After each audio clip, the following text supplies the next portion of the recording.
Sahabat, saya Pendeta Rumenta Santiani Manurung menjumpai Anda kembali dalam program Info dan Opini. Kali ini saya akan menyampaikan tulisan dari Pendeta Yuswantori Ihwan dari laman FB-nya dengan judul Happy Easter. Beberapa minggu ini di WhatsApp ramai beredar posting himbauan agar kita jangan mengucapkan Happy Easter. Pasalnya, kata itu disinyalir berasal dari kata Ishtar yang menunjuk pada perayaan kebangkitan Dewa Tamus, anaknya Nimrod si penyembah setan. Serem banget ya. Jadi harusnya gimana dong? Ucapkanlah Happy Passover, kata si penulis WhatsApp. Soal asal-usul kata ini penjelasannya tidak sesederhana itu. Ada banyak versi penjelasan tentang asal-muasal kata Easter. Misalnya, ada yang mengatakan kata itu berasal dari kata Eastur atau Ostara yang arti harafiahnya musim, berkembangnya matahari atau masa kelahiran baru. Keduanya menunjuk pada musim semi.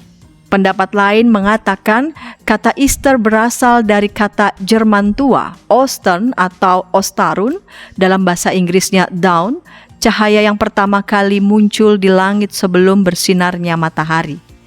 Jadi Easter menunjuk pada sebuah masa dimulainya awal yang baru, babak baru, musim semi, kehidupan baru. Tidak heran kita bisa melihat kaitannya dengan perayaan kebangkitan Kristus. Bukankah peristiwa kebangkitan menjadi awal baru dari kemanusiaan? Makanya ada telur Paskah, tanda awal kehidupan baru. Ada kelinci Paskah. Ini hewan lambang kesuburan. Soalnya rajin punya anak dalam jumlah yang banyak. Lantas bagaimana dengan teori si Dewa Tamus tadi? Boleh-boleh aja sih si penulis menjelaskan arti Easter dari tradisi pagan. Soal akurat tidaknya, walau-walau. Perlu diingat penjelasan dari tradisi pagan juga beragam, tidak seragam. Misalnya, ada yang bilang kata Easter berasal dari kata Eastre, nama dewi, bukan dewa, yang berhubungan dengan musim semi. Anyway, memang banyak kok tradisi Kristen mengadopsi tradisi pagan, lalu diberi makna baru. Natal misalnya, jelas bukan hari ulang tahun Yesus. Hari perayaan pagan masyarakat Romawi itu diberi makna baru sebagai perayaan datangnya Kristus sebagai sang terang. Ketika merayakan Natal, yang kita rayakan adalah Kristus, bukan dewa ini atau dewa itu. Begitu juga ketika mengucapkan Happy Easter. Baik kita yang mengucapkan maupun orang yang menerima ucapan sama-sama memahaminya sebagai perayaan kebangkitan Kristus. So, kenapa harus diganti jadi Happy Passover? Bikin bingung orang aja. Notabene, kata Passover juga bermakna ganda loh. Bagi orang Yahudi, Passover menunjuk pada perayaan keluarnya Israel dari Mesir, bukan kebangkitan Kristus. Dalam studi bahasa kita tahu bahwa makna sebuah kata atau istilah tidak tetap. Ia bisa berubah seiring berlalunya waktu dan berubahnya konteks dan konsensus para pemakai bahasa.